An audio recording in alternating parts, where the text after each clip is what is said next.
La Fundación para la Comunicación Popular presenta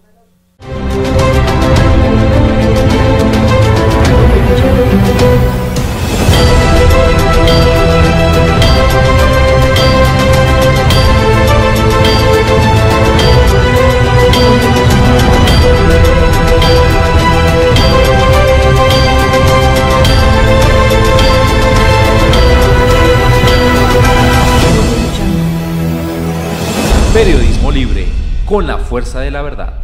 Hola, muy buenas tardes, amables televidentes, amigos de Periodismo Libre. Bienvenidos a nuestra 19ª emisión correspondiente a hoy sábado 7 de julio de 2018. Estos son nuestros titulares.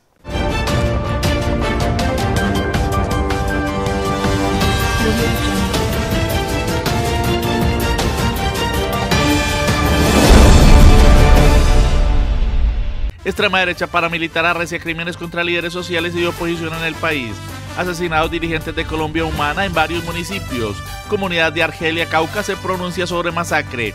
Repudio nacional y mundial a ola de crímenes. Se cumplió el viernes velatón en Colombia y en el exterior. El proyecto paramilitar es agenciado por poderes del Estado y el empresariado, denuncia James Iván Larrea. El discurso de la extrema derecha exacerba el accionar de los criminales, sostiene Camilo Ernesto López. Entre tanto, Iván Duque, el nuevo presidente, calla sobre la crítica situación. Informe especial. Personero de Cali ofrece respaldo a líderes sociales y solicita que se hagan denuncias ante el Ministerio Público. La gente nos pide acompañamiento, que no la dejemos sola, dice portavoz de Defensoría del Pueblo sobre situación en el Cauca. Hay documento de alertas tempranas por la violencia en la región. La mayoría de las violencias se dan porque hay dependencias económicas, sostiene la dirigente comunitaria María Luder Charrupín. Tengo los pies bien puestos sobre la tierra, no levito, no voy a cambiar. Así define su postura Andrés Manuel López Obrador. Les tenemos perfil del nuevo presidente de México. Su elección, gran noticia para el progresismo latinoamericano. Protesta multiestamentaria en la Universidad del Valle espera soluciones a déficit en el servicio médico. El modelo neoliberal viene golpeando fuertemente a los trabajadores, denuncia Edith Lenis, dirigente de Sutimal. Hoy, aquí Jumbo, con José David Romero. El insulto, un fil sobre el perdón en un país en guerra, hoy con José Urbano desde la ventana indiscreta. Y en deportes, el balance de la selección nacional en la Copa Mundial de Fútbol. Un aplauso para Colombia y especialmente para Mina, dice Diego Armando Maradona. El árbitro que le pitó a Colombia es un ladrón, asevera. Denuncia que la FIFA sigue vieja y arreglada. Los casos de Fair Play hoy en las redes sociales con Gabriel Jacobo Mena. Periodismo Libre, con la fuerza de la verdad. Hay indignación en todo el país por la ola de crímenes desatada por el paramilitarismo contra líderes sociales y también contra dirigentes de Colombia Humana en diferentes regiones de nuestra nación. Una gran movilización nacional e internacional se cumplió ayer, denominada Velatón, para repudiar estos crímenes y para exigir soluciones por parte del Estado colombiano. Entre tanto, se sigue esperando un pronunciamiento del presidente electo Iván Duque. Hemos preparado para ustedes un informe especial sobre esta problemática. Necesito darle un comunicado que lo escuche con mucha atención y lo maneje con absoluta reserva. Ya, pero por el bien suyo. Pero señor Carlos Mario, Carlos Mario, quiero que me diga una cosa. Y de acuerdo a su expresión, lo sentiría como una amenaza, ¿sí?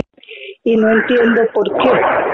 No estamos amenazando, simplemente estamos advirtiendo que le vamos a dar un comunicado, que lo escuche con mucha atención y lo maneje con absoluta reserva, ¿me entendió? Bueno, no me grite, que no soy su sirvienta. Hágame un favor. Coja sus cositas y se me va de la región. Que yo aquí no vengo a que usted me diga cómo tengo que hacer las cosas. ¿Yo qué mal he hecho? ¿El hecho de trabajar es malo? ¿El hecho de haber elevado un centro educativo de institución es malo? Yo no le veo cuál es el problema. Señora, a mí no me hable así si no quiere morirse. No me estrese, que le estoy hablando de buena forma. Le vengo a dar un comunicado y no lo quiere recibir y me va a poner peros y me va a decir cómo tengo que hablar y qué tengo que decir. Entonces, señora, qué pena con usted, señora Deyanira Ballesta, se tiene que ir de esta región. O la asesino. Usted sabe que nosotros acá asesinamos al que nosotros nos dé la gana. ¿Me entendió? Esta espeluznante grabación documenta la forma como criminales en diferentes partes del país sentencian a muerte a gente honesta, a líderes de la sociedad con ideales y pensamientos diferentes al de poderes oscuros en las regiones. En este caso ocurre contra la profesora Deyanira Ballestas en el municipio de San Pablo, en el departamento de Bolívar, amenazada por un individuo que se identifica como Carlos Mario, uno de tantos paramilitares que, envalentonados, recrudecieron sus actos delincuenciales. Sobra decir que la profesora tuvo que salir del municipio donde trabajaba para salvar su vida, mientras el criminal goza de total impunidad. Las semanas que siguieron a las elecciones presidenciales han traído consigo una nueva ola de crímenes contra líderes sociales y dirigentes de la oposición, varios de ellos reconocidos promotores de la Colombia humana en diferentes puntos del país. En respuesta a esta reactivación de lo que muchos evalúan como violencia paramilitar, se ha originado una movilización que ya trasciende los límites nacionales y se ha convertido en una gran protesta internacional, no solo contra estos homicidios, sino contra el silencio del presidente electo Iván Duque, quien ante semejante situación no se ha pronunciado, y contra la ineptitud del gobierno nacional y de sus agencias, que se limitan a seguir predicando la falta de sistematicidad en los crímenes, cuando no es que ponen a circular historias de supuestos líos personales para desacreditar a las víctimas. A la serie de atentados se suma ahora el regreso de las masacres, como ha ocurrido en jurisdicción del municipio de Argelia, en el Cauca, hasta donde fueron trasladados por los perpetradores 7 campesinos asesinados, hecho ante el cual en Asamblea Popular la comunidad exigió respeto al territorio, anunció la implementación de las guardias campesinas y se movilizó. Defensores de derechos humanos, reclamantes de tierra, líderes indígenas, campesinos, afrodescendientes, profesores y ahora dirigentes políticos locales y militantes de la izquierda figuran entre los sacrificados. Las cifras de líderes asesinados desde la implementación del acuerdo de paz oscilan entre las 217 y las 283 y constituyen un fenómeno de enorme gravedad que refleja la embestida de una estructura criminal con entronques en el Estado y el empresariado, como lo refiere el líder social vallecaucano James Iván Larrea. Aquí se está materializando un proyecto no solamente de un aparato militar, como se pensó el paramilitarismo enmarcado en las Autodefensas Unidas de Colombia, sino un proyecto que va más allá y que tiene una configuración social, es decir, trasciende o desborda las estructuras militares y se convierte en un conjunto de prácticas que son legitimadas socialmente, que son aceptadas y que son reproducidas socialmente sin responder a una estructura de mando unificada. Es decir, aquí en Colombia el proyecto paramilitar agenciado por poderes del Estado, por poderes del empresariado, nacional y transnacional, logró arraigarse, logró coger fuerza en diferentes sectores de la población, que son los que en este momento terminan legitimando las diferentes acciones en contra de quienes defendemos la paz, de quienes defendemos los derechos de las comunidades a vivir dignamente. De acuerdo con James Larrea, el paramilitarismo actuante se le salió de las manos al Estado. Hoy, frente a esta situación, el Estado, por más que quisiera, no tiene una respuesta sólida, precisamente porque es un monstruo que se creó en connivencia con el Estado, pero que hoy se le salió de las manos. Ya no podemos hablar de una sola estructura entonces que esté operando a nivel nacional en los territorios dejados por las FARC, sino que son múltiples actores que no responden a una sola línea de dirección, pero que se encuentran en una concepción de sociedad y en una concepción de Estado particular, que es pues la que han venido consolidando sobre todo en estos últimos gobiernos. Un documento de la Defensoría del Pueblo muestra que desde 2014 los líderes asesinados son 311, 78 de ellos en el Cauca. En el Valle se documentan 16 en ese periodo, aunque pueden ser más. ¿Qué hay detrás de esa persecución? Camilo Ernesto López, líder social de Palmira, lo explica. Digamos que esto es producto del incumplimiento estatal y gubernamental en la implementación del acuerdo final para la terminación del conflicto y la construcción de una paz estable y duradera. Es evidente. Aquí no hay que llamarnos a dudas, el proceso de paz no ha sido exitoso porque hay incumplimiento en distintos niveles, especialmente en lo que tiene que ver con la lucha frontal contra el paramilitarismo, en la lucha frontal contra la mentira, en la lucha frontal contra el olvido. Hace poco en el municipio de Pradera, el gerente de Café Soberano y dirigente de la Asociación de Trabajadores Campesinos del Valle, Estracaba, fue asaltado en su vivienda, amenazado y ultrajado. Y todos los días se conoce de casos de amenazas en panfletos firmados por grupos paramilitares. En la última semana han sido denunciados por lo menos 15 casos. Uno de los más impactantes fue el asesinato de la líder de Colombia Humana en el municipio de Cáceres, en la zona de Hidroituango, Ana María Cortés.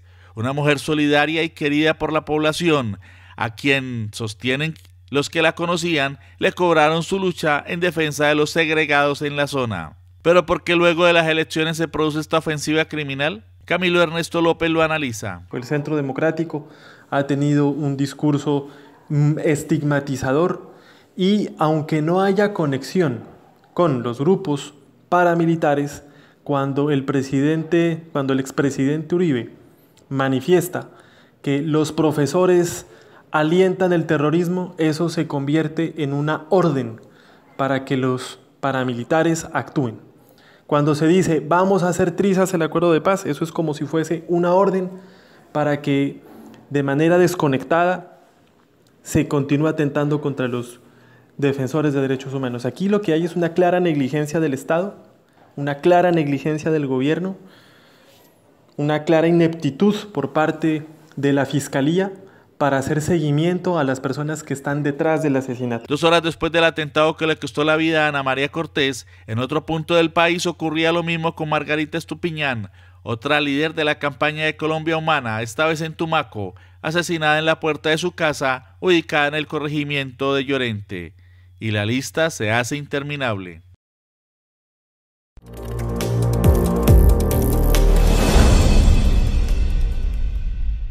En el Valle del Cauca y en Cali son múltiples las amenazas contra líderes sociales y dirigentes populares. A propósito de esto hablamos con el personero de Cali, Héctor Hugo Montoya, en relación con las medidas que se deben tomar para la protección de los dirigentes sociales.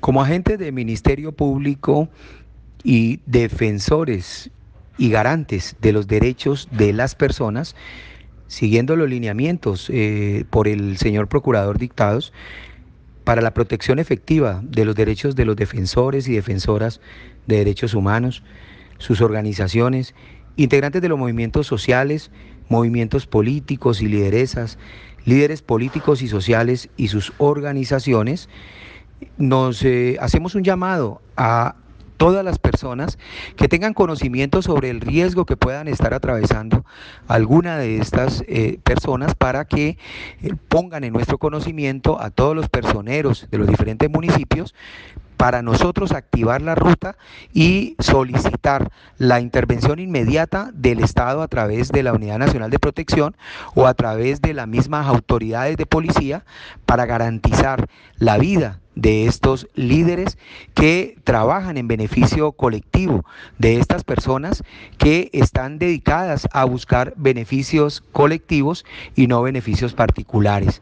Nosotros ya vamos a reunirnos los personeros del Valle del Cauca, Soperval, y los personeros del Cauca, porque vamos a buscar mecanismos que permitan hacer llamados y preventivamente actuar para evitar y acabar de una vez con esta situación que está acabando con nuestros líderes sociales y comunales y comunitarios.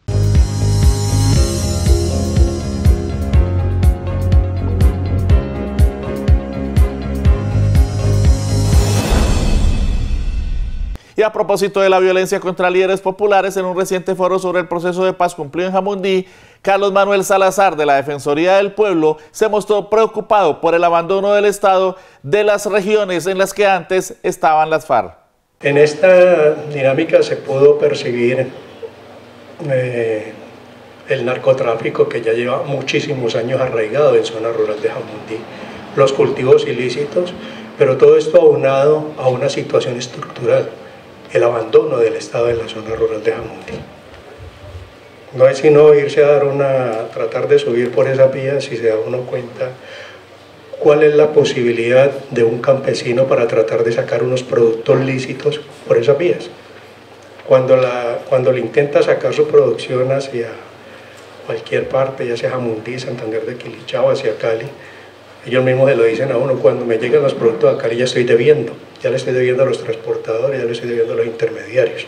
Entonces el producto que más facilita la supervivencia de estas comunidades sigue siendo la coca, porque además van y se la compran allá, les dan anticipos, etc. Entonces les facilitan todo, y tenemos que tener en cuenta que no son delincuentes, son personas que tienen familia y están buscando su propia pervivencia. En el mismo encuentro, Carlos Manuel Salazar dio a conocer la existencia de un documento de alertas tempranas sobre la violencia desatada en el departamento del Cauca y en la región del suroccidente colombiano, donde se reseña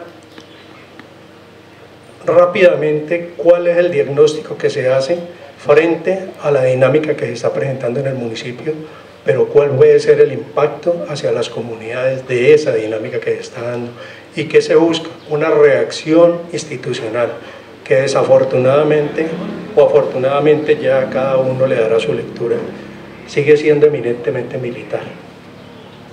Por eso hay un compromiso que asumimos como Defensoría del Pueblo de estar visitando permanentemente o regularmente en lo posible a esas comunidades de la zona rural, porque ellos mismos nos lo están diciendo. Después de la masacre del Placer, estuvimos allá en la cancha hablando con la gente, nos estuvieron comentando, y nosotros como Defensoría no tenemos plata, lo que nos pide la gente es: acompáñennos, vengan acá, no nos dejen en medio de actores armados, que es lo único que están viendo, ¿sí? Básicamente es, y lo que están pidiendo es esa institucionalidad, que estén allá. Ahora tengo entendido, por los últimos reportes, que está muy militarizada la zona. Entonces, por favor, alcalde, a nivel de gobernación, que lastimosamente creo que no hicieron presencia, acompañemos a esas comunidades con esa institucionalidad que impacte todas esas necesidades que tienen esta gente allá. En el análisis de los fenómenos de violencia también es importante tener en cuenta el análisis efectuado por la líder social María Luder Charrupí, quien sostiene que detrás de estos hechos están las dependencias económicas. La mayoría de las violencias se dan porque hay dependencias económicas.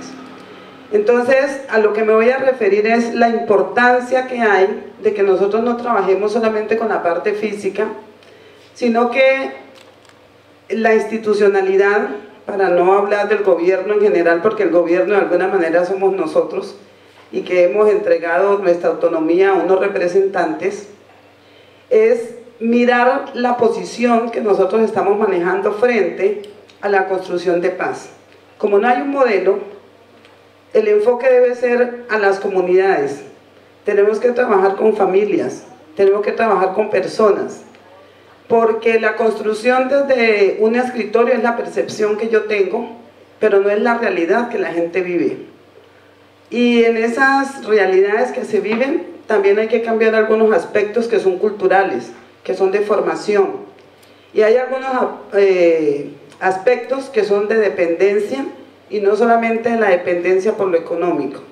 Entonces yo hoy sugeriría que procuráramos trabajar en el ejercicio de poder mirar a las comunidades como un acumulado o como un recurso humano de un municipio que necesita hacer unos cambios y hacer una construcción de una red social para poder avanzar. Y en esto todos tenemos que intervenir, pero yo sé que solos no vamos a hacerlo. Tenemos que meter al creador de este universo para que nos ayude a encontrar las formas de realizar las acciones necesarias. Y tengo que decir que muchas de las mujeres jamunteñas, dentro de esa violentación que sufren, han perdido ese contacto que hay que tener con el universo. No la religiosidad que nos dice o nos invita a tener algunas normas de comportamiento. Hay que trabajar desde nuestros seres y hay que hacerlo por la multiculturalidad que tiene este municipio. Y hay que hacerlo desde los diferentes espacios que nosotros tenemos aquí en este municipio. Y frente al tema de que hay otros grupos que han llegado, claro, tenían que llegar, porque el concepto que tenemos de seguridad siempre va a ser de pie de fuerza. Y el pie de fuerza, en su momento, que es lo que nos da la institucionalidad, dejó unos espacios donde hubo personas que los aprovecharon, porque la seguridad no es tener policías ni tener soldados, es garantizar la vitalidad de los seres humanos, y esto debe ser integral. Vamos a un corte de mensajes y hablaremos del nuevo presidente de México.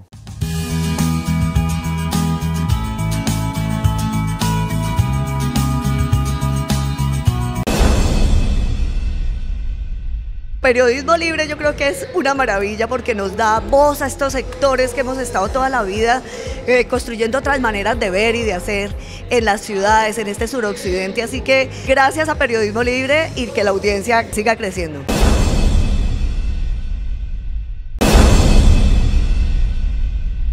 Te invito a suscribirte a nuestro canal de YouTube. Estos son los pasos. Primero, ingresa a www.youtube.com. Segundo, busca Periodismo Libre Cali. Y tercero, haz clic en el botón suscribirse y listo. Así estarás todo el tiempo en contacto con nosotros.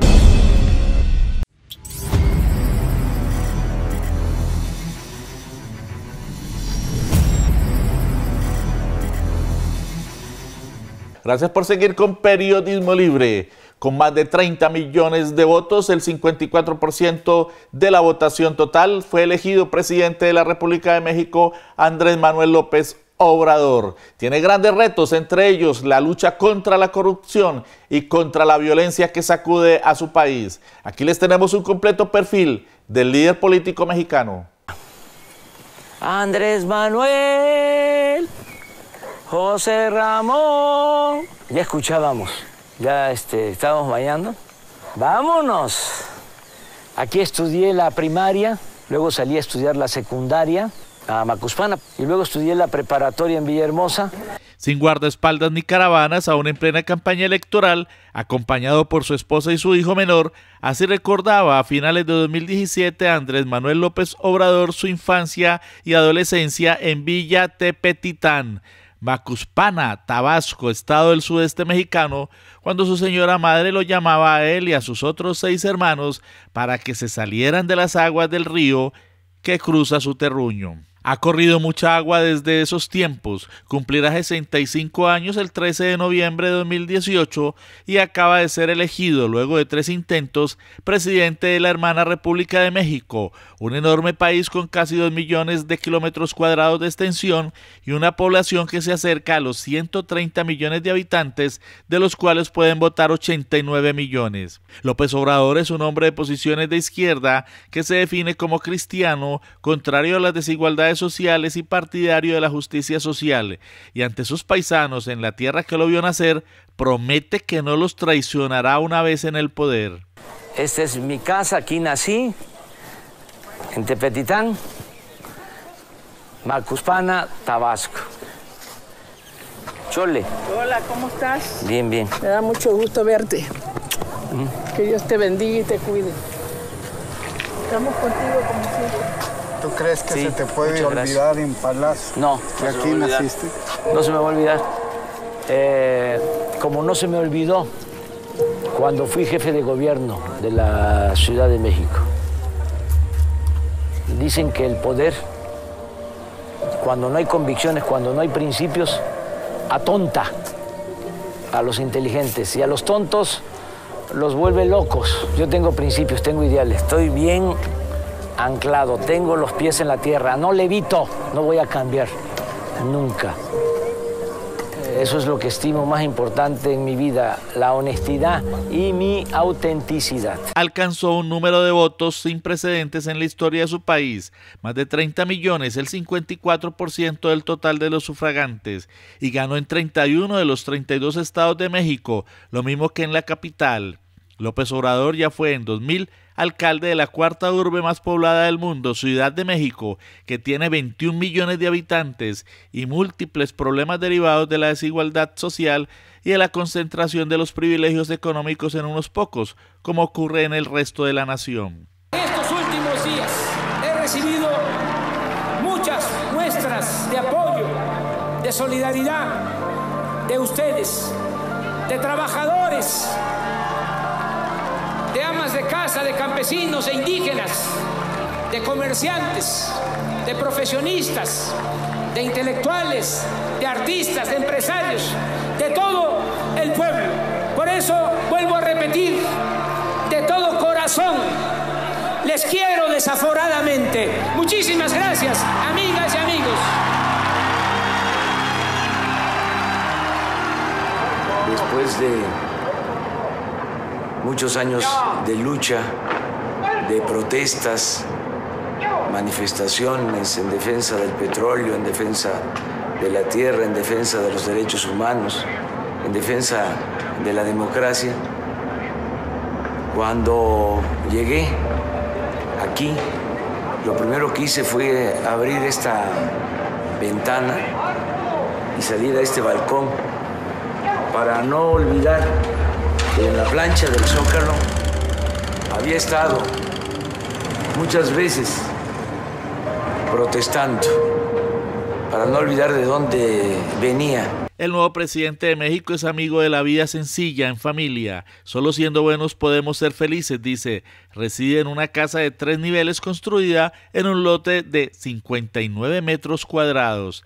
Cree, como su esposa, la escritora y periodista Beatriz Gutiérrez Müller, y sus hijos Andrés Manuel, Gonzalo Alfonso, José Ramón y Jesús Ernesto, que en el poder deben seguir tratando a los demás como iguales, rompiendo con las actitudes arrogantes de quienes han asumido el mando en los gobiernos de las burguesías mexicanas de siempre. Mis 3 hijos, Jesús y Beatriz, me apoyan, me respaldan. Y un apoyo es, pues, el que no podamos convivir mucho tiempo y que ellos, que sean solidarios. José Ramón, que es el mayor, Andrés, el segundo, Gonzalo, el tercero del primer matrimonio, y Jesús, mi hijo pequeño, con Beatriz. Y se llevan muy bien. Critican de que en esta casa vive un hombre autoritario, intolerante. ¿Se comen los niños? Sí, o sea, populista mesiánico. Uf, bueno, ¿qué tan intolerantes son? Este jovencito decidió irle a la América. Imagínense eso, en esta casa. Es normal, es normal. Normal, y todo cambia. Esas cosas se quitan con el tiempo.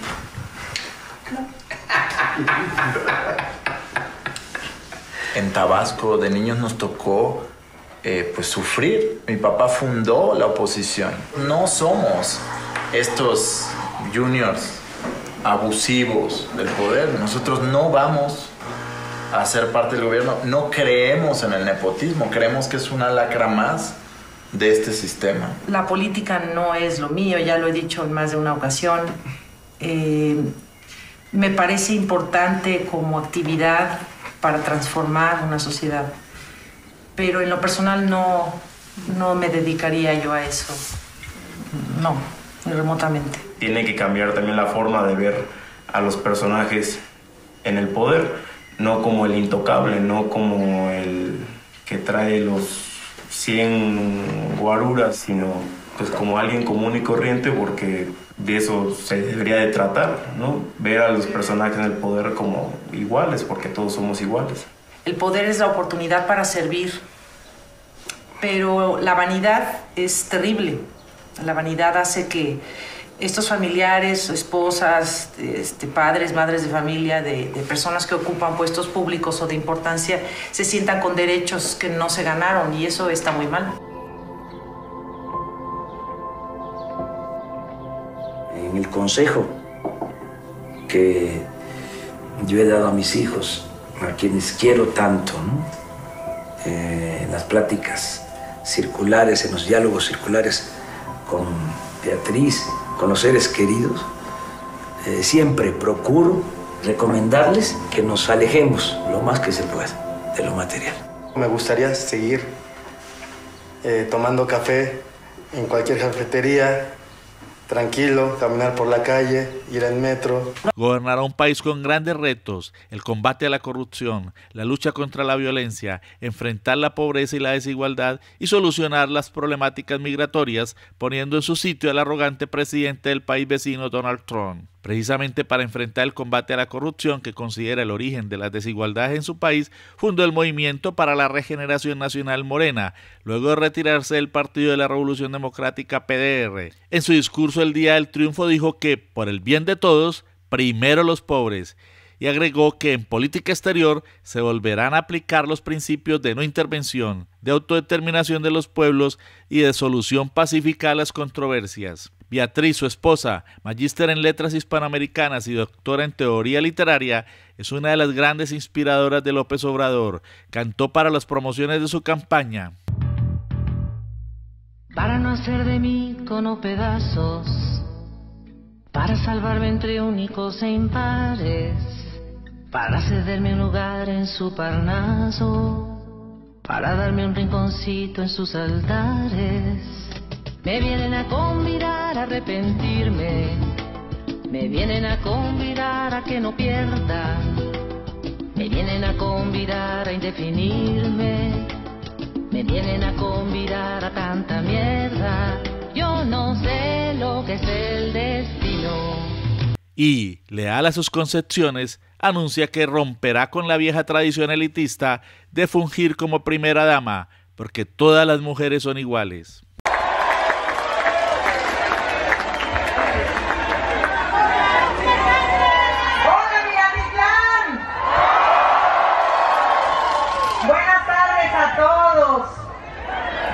Miren, hay varias ideas, varios imaginarios que tienen que acabarse. Para la verdadera transformación de la vida pública de México, tenemos que comenzar a pensar y actuar diferente. Por ello, hoy he venido a proponerles que pongamos fin a la idea de la primera dama. ¿Por qué? En México no queremos que haya mujeres de primera ni de segunda. Tampoco queremos que haya hombres de primera ni de segunda.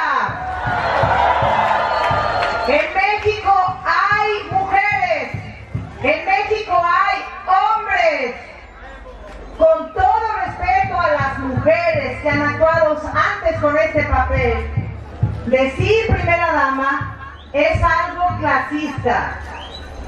Todas somos mujeres, todas hacemos algo importante, y la idea que propongo es proclamar aquí que es la suma de todas nuestras actividades la que dará como resultado un mejor país, incluyente, justo, inteligente. El talante democrático de los López Gutiérrez, promotores de la igualdad y la justicia social, luchadores contra la corrupción y la violencia, marcará el camino de México en los próximos 6 años. Quedó demostrado que el pueblo mexicano se hastió de la vieja clase política corrupta y que no se dejó engañar por los fantasmas creados por la extrema derecha, que en Colombia sí hicieron estragos en sectores de la población en mayo. Con el arribo de López Obrador a la presidencia de México, un país tan entrañable para los colombianos por su historia, su idiosincrasia y su cultura, la América Latina progresista ha recibido una gran noticia. Vamos a un nuevo corte de mensajes y volvemos con noticias desde Jumbo.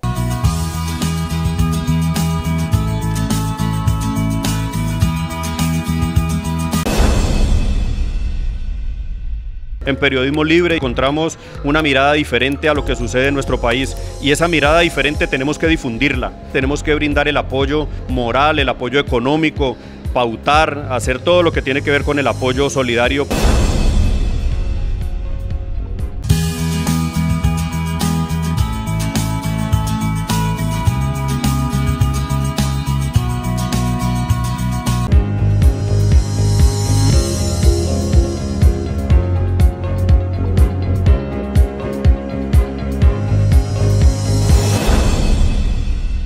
Estamos en Periodismo Libre. Vamos ahora al municipio de Yumbo con José David Romero, quien dialoga con Eddie Lenis, dirigente de Sutimac, acerca del pliego de peticiones que discuten con Cementos Argos. Trabajadores de Cementos Argos, las concreteras y la zona franca en Cartagena tienen una nueva convención.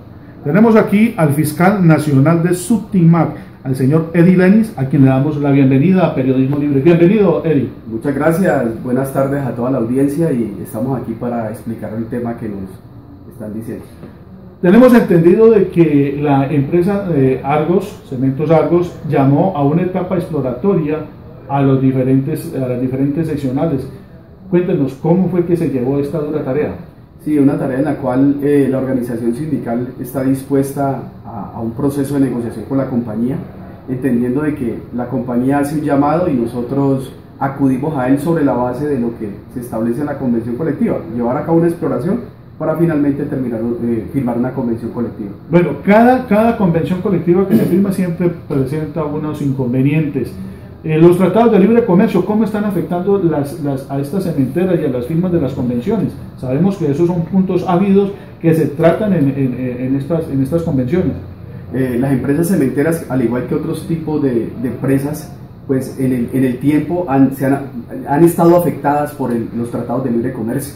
En este momento la compañía, a pesar de que tiene el 41% del mercado en el país, pues tiene dificultades con la competencia. Han ingresado al país 15 empresas cementeras más, las cuales pues están compitiendo con Cementos Argos. Cuéntenos también, ¿qué puntos a favor, qué logros han tenido ustedes para estas nuevas convenciones? Nosotros partimos de la convención colectiva como un piso de lo que hay actualmente, con el objetivo de mejorar lo que existe. En esos aspectos pues se mejoró todo lo que tiene que ver con el tema salarial, se mejoró igualmente en unos convenios institucionales que le permiten a los trabajadores de 20 becas que habían anteriormente sumar 10 más, 10 adicionales para formarse profesionalmente con un costo del 100% pagado por la compañía. También se tiene en cuenta otro elemento que es préstamos para educación para los hijos de los trabajadores y que determina también una facilidad de que los hijos de los trabajadores puedan llegar a formarse.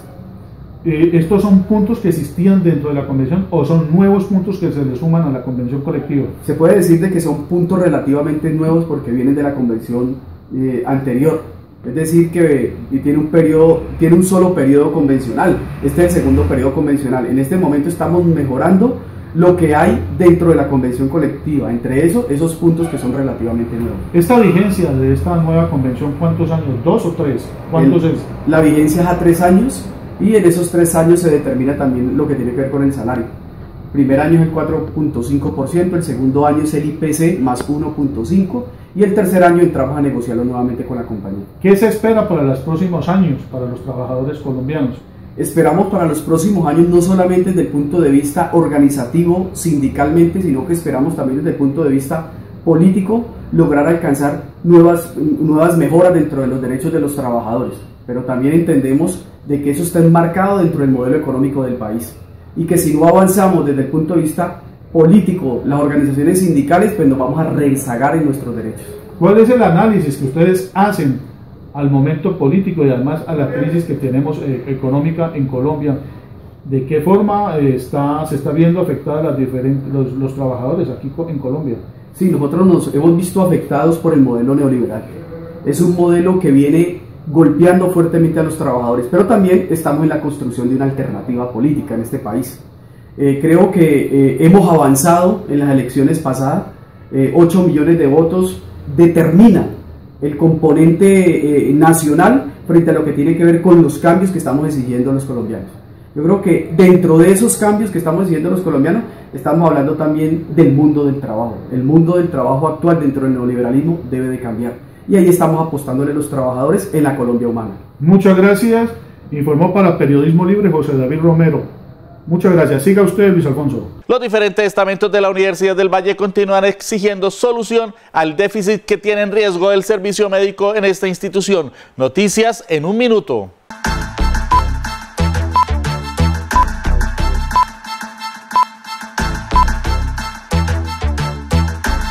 Los gremios de trabajadores, profesores, pensionados y estudiantes de la Universidad del Valle, agrupados en la multiestamentaria, continúan exigiendo soluciones de la dirección de la institución en relación con el déficit de más de 6.000 millones de pesos que tiene en riesgo el servicio médico de la entidad, y llevaron a cabo una nueva asamblea de una serie de encuentros cumplidos en las últimas 8 semanas. El Consejo Nacional Electoral rechazó por una mayoría de 6 votos contra 2 una demanda presentada contra la curul en el Senado de la República del exalcalde de Bogotá, Antanas Mocus. Con la demanda se pretendía evitar que Mocus asumiera el próximo 20 de julio debido a una presunta inhabilidad por contratación con el Estado.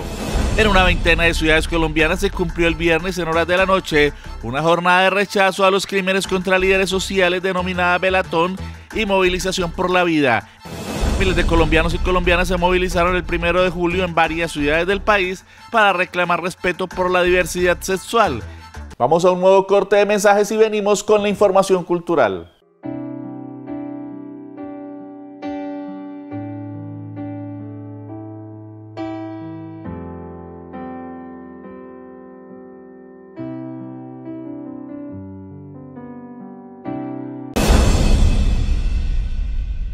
Saludamos muy especialmente el trabajo periodístico de Periodismo Libre porque sabemos que es lo que necesita el país para restablecer una verdadera democratización de los medios de comunicación.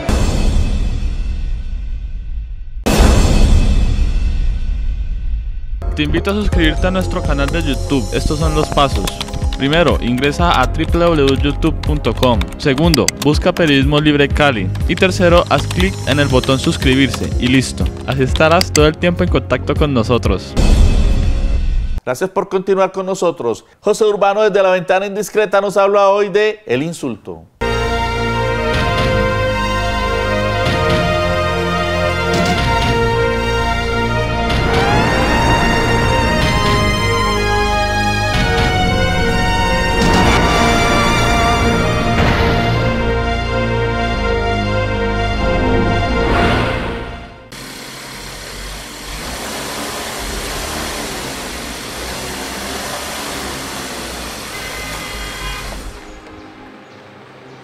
¿Qué le pasa ahí que no pone cuidado? Pero sí, ¿no estás comiendo el pan? ¿Ah? No, hermano, o sea más educado, hermano. Vaya estudio, venga que comió el paro, es que no sabe leer. ¿Ah?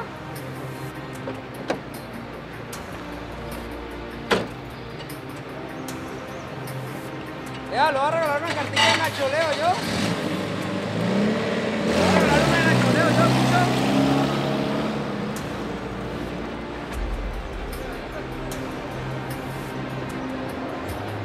¿Puede una palabra desatar una guerra?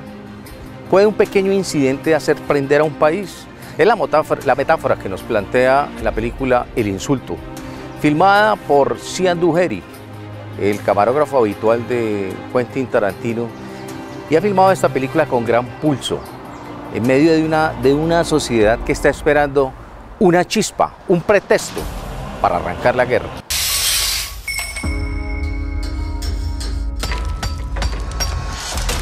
¡Eres un capullo de mierda! La película inicia cuando Tony, católico, y Yasser, musulmán, se encuentran en un pequeño incidente, una cosa cotidiana.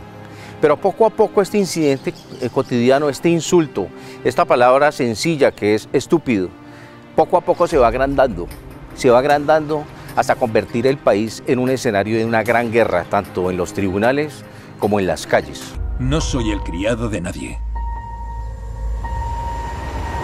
Este incidente y esta metáfora sucede en Beirut, una ciudad que en algún momento fue llamada la Suiza del Mediterráneo, pero que luego la desangró de una guerra civil. El insulto entonces se va a convertir en una película sobre el perdón, sobre la posibilidad de pasar la página de ir más allá de las viejas heridas. Un país donde se está esperando un pretexto para encender la chispa. La película de hoy, la recomendada El Insulto, película libanesa dirigida por Said Ujeri. Lo único que quería era una disculpa. No estamos juzgando ideas ni sueños, estamos juzgando palabras. Estaba ejerciendo su derecho a la libertad de expresión. ¿Es eso delito? Se trata de la verdad. ¿Qué verdad es esa?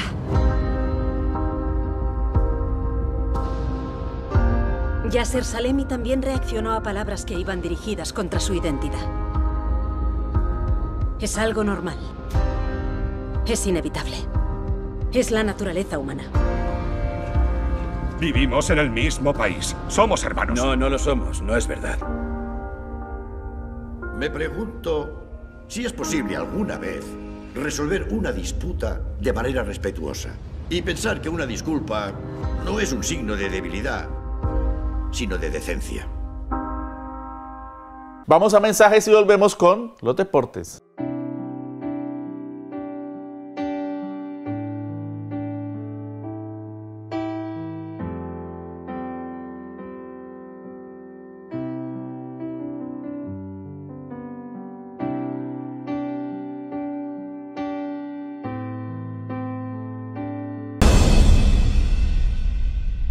Un saludo caluroso, lleno de afecto y sobre todo para este equipo humano que sigue haciendo realidad el sueño de tener medios alternativos veraces, rigurosos, comprometidos con la conciencia crítica y con la verdad.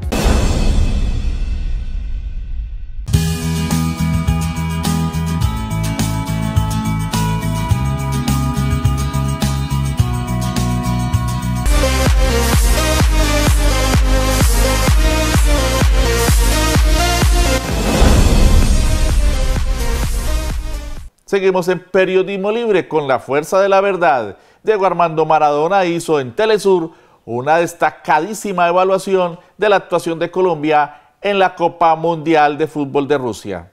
A pesar de su pundonor, del golazo de Yerry Mina y el gran partido jugado en octavos de final ante Inglaterra, Colombia quedó esta semana por fuera del Mundial de Fútbol de Rusia, eliminada desde el punto penal 4-3, luego de un encuentro empatado en el tiempo oficial y en el alargue de 30 minutos. Otra vez el infortunio del mal arbitraje le jugó una mala pasada al seleccionado nacional. Pero de acuerdo con Diego Armando Maradona, una de las máximas figuras del fútbol a lo largo de la historia, hoy comentarista del canal multiestatal Telesur, detrás del mal arbitraje se esconde todo un entramado tramposo de la FIFA que sigue gobernada por los viejos vicios que la tuvieron en crisis hasta hace poco para favorecer a los poderosos del fútbol, en este caso a Inglaterra. Así lo denunció Maradona en su comentario para Telesur sobre el partido jugado el martes 3 de julio en Moscú.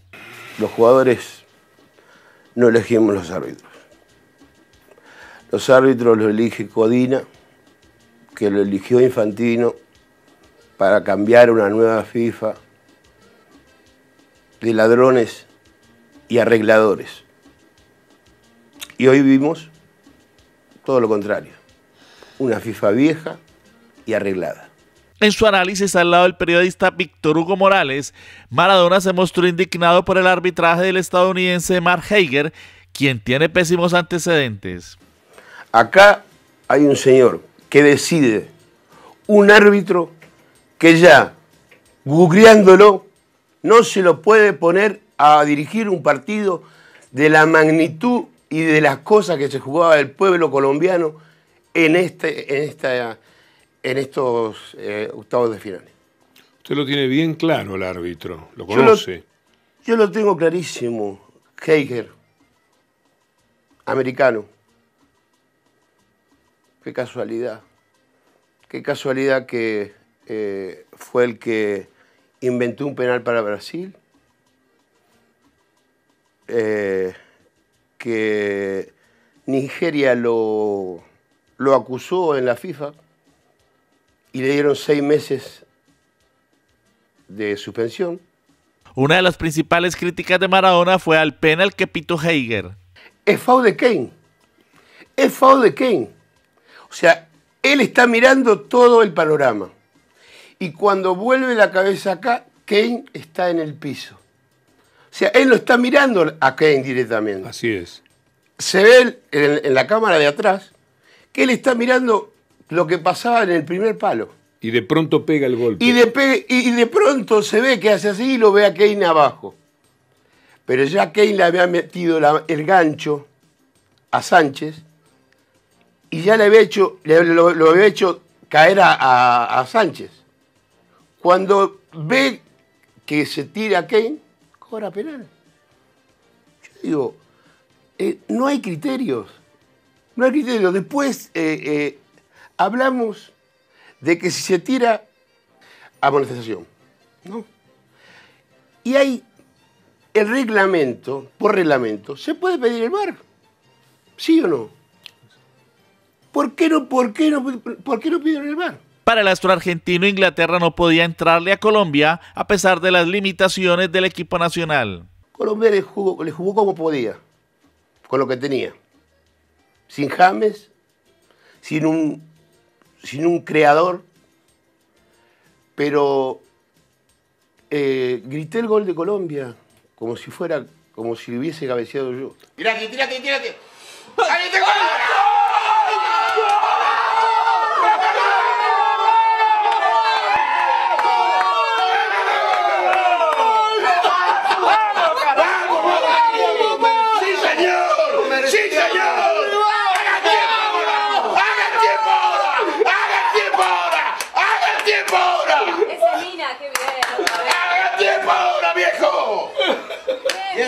Según Maradona, lo ocurrido no se puede quedar así. Esto hay que denunciarlo. Yo, como capitán de las leyendas, le digo a Infantino que esto no puede quedar así. Esto es un error fatal para todo un país. No importa Maradona que lo esté diciendo, no importa Víctor Hugo, no importa Telesur, no importa el mundo, pero sí le importa un pueblo. Le importa un pueblo que hoy estaba esperanzado y que estaba ilusionado para que esto sea más transparente. Su evaluación de Colombia fue superlativa. Colombia muere de pie. Colombia muere de pie, Víctor Hugo. Esto me gustaría irme de este mundial siendo como argentino que soy. Un aplauso para Colombia. Sobre todo para Mina, que con el desgarro que tenía y todo, después que hizo el gol, jugó los 30 minutos. Maradona cuestionó igualmente el hecho de que el árbitro no recurrió al VAR cuando marcó el penal contra Colombia, a pesar de los reclamos de los jugadores, además de que fue siempre complaciente con los ingleses. El árbitro, si pasa desapercibido, ese es un árbitro como la gente. Este, la verdad, es un ladrón. Con la eliminación de Colombia se demostró una vez más que los intereses oscuros en la FIFA siguen mandando para favorecer a los poderosos contra los equipos de países que luchan por su progreso. Gabriel Jacobo Mena nos habla hoy del fair play en las redes sociales. Buenas tardes, amigos de Periodismo Libre. Hoy en las redes sociales hablaremos sobre los mejores actos de fair play ocurridos en partidos de selecciones. El primero fue un hecho ocurrido en el 2003 entre Irán y Dinamarca, donde un jugador iraní se confundió con el pito que venía de la tribuna y cogió el balón con la mano, por lo que el árbitro pitó un penal. Esto fue lo que sucedió. En el año 2003, en un partido entre Irán y Dinamarca, un jugador iraní confundió el silbido que venía del público con el pitazo del árbitro, acabando el primer tiempo. El jugador agarró la pelota con las manos en el área. El árbitro marcó penal para Dinamarca. Pero después de consultar a su director técnico, señor Morten Olsen, el jugador Morten Weishaupt pateó el penal intencionalmente para afuera, como prueba de fair play, y Dinamarca perdió 1-0. Weishaupt y el director técnico recibieron un premio fair play del Comité Olímpico.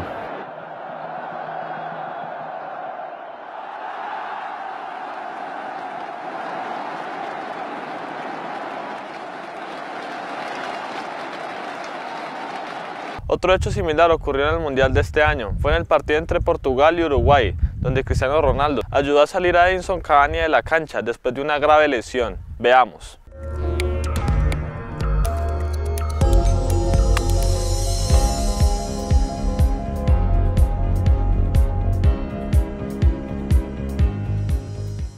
fair play, juego limpio y no trapisondas, como las de la FIFA contra Colombia en su partido frente a Inglaterra.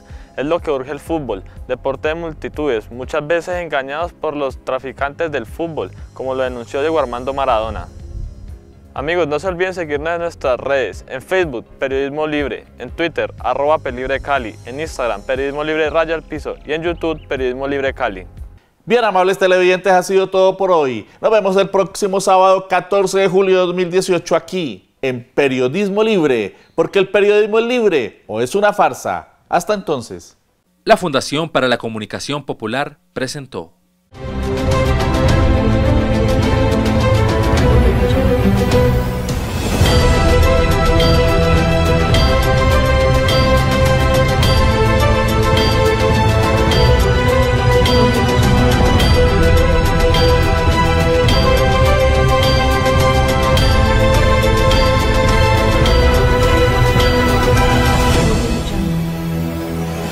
Periodismo libre, con la fuerza de la verdad.